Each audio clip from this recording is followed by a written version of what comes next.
I am here in Australia and I have started going back to the gym, feeling really good. I really encourage you to do the same. Go out, do some exercise, and keep learning. Also, if you're interested, in the comments, let me know what type of sports you are into. I am into cycling, running, walking, and a bit of a gym. I'm not really that active. Okay, so today we're going to be tackling another problem from HackerRank. I have received so much positivity in my HackerRank playlist, so I will just keep making more videos for you to make your way into becoming whatever you're desiring to become: a Python developer, data scientist, AI engineer, and more. So let's look at this one. So if you're new here, I always have my HackerRank problem statement on the left-hand side of my screen, and I've got a Jupyter notebook on the right-hand side, which will help me to teach you how to solve this problem. The problem we are solving today is called Collections.Deque. This one will be using the Collections library, which is a Python native library, but you have to import it to be able to use it. But let's see what Collections.Deque is.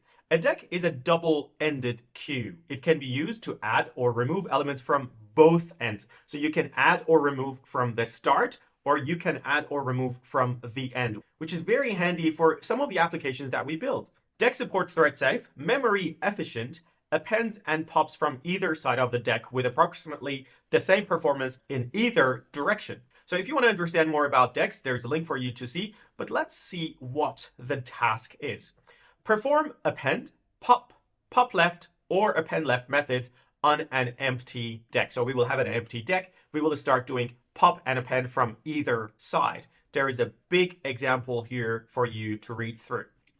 But what is important for us is the input format. The first line contains an integer n, the number of operations. For example, the user will say, I will do 7 operations of pop, append left, pop left, whatever. The next n lines, which depends on the number of n, contains the space separated names of methods and their values. For example, the user will say, hey, I will do 6 different operations on an empty deque. That's easy. I will append 1, then I will append 2, then append 3, then append left 4, then pop, and then pop left. So that shouldn't be really difficult. I will first do it in my Jupyter notebook. First things first, let's import deque. Otherwise, we can't use it. So we have to say from collections, import deque. Okay, once you have done that, we need to ask the user for the number n. So we will say, hey, give me the number n that you are interested in. Run that. I will do exactly what the example does. So I will provide number 6 right there. I have to create an empty deque. Remember, we are starting from an empty deque. So let's make an empty deque. Call it maybe D if you like, and make it an empty deque. The next thing needs a bit of thinking. So the user will give me 6 types of different operations. So I need a for loop because something has to repeat 6 times or n times. So let's make a for loop. For underscore in range of n, if I did type range correctly, which I did not. So I am using an underscore because I'm not going to really use it. I just need something to continue. So let's do that.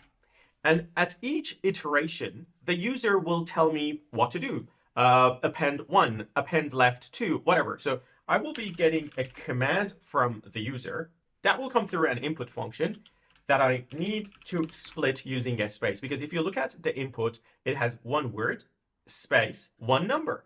So I can get that through the input, then use this space to split it into 2 parts. So there will be command 0 and command 1.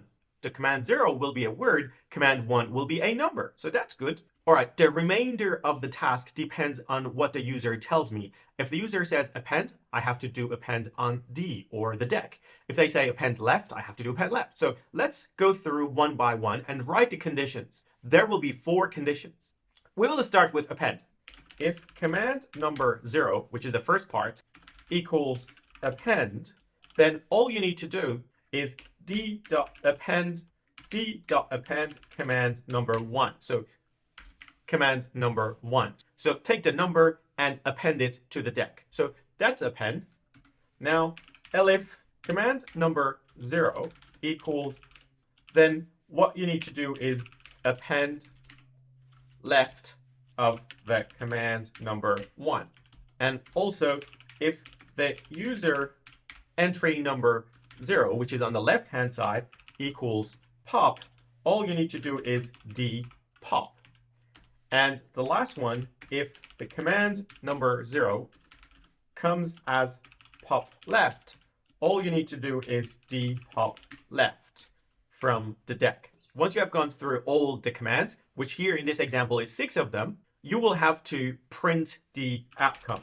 So the outcome will be in a space dot join of your deck. So let's try and see what the output will look like with the example. And I will paste exactly the example from HackerRank. So I will say append 1. Let me just make sure I'm not making any dictation mistakes because I'm not typing the best today. Append 3, append left 4. Yep, that's right. Pop and pop left. And the result will be 1 and 2. Looks like it is exactly what HackerRank was expecting. So what I will do, I will copy my code, every line of it, because I need every line of it. So import deck, read the input from the user, and make an empty deck and my for loop. So let's run that and see if this is working.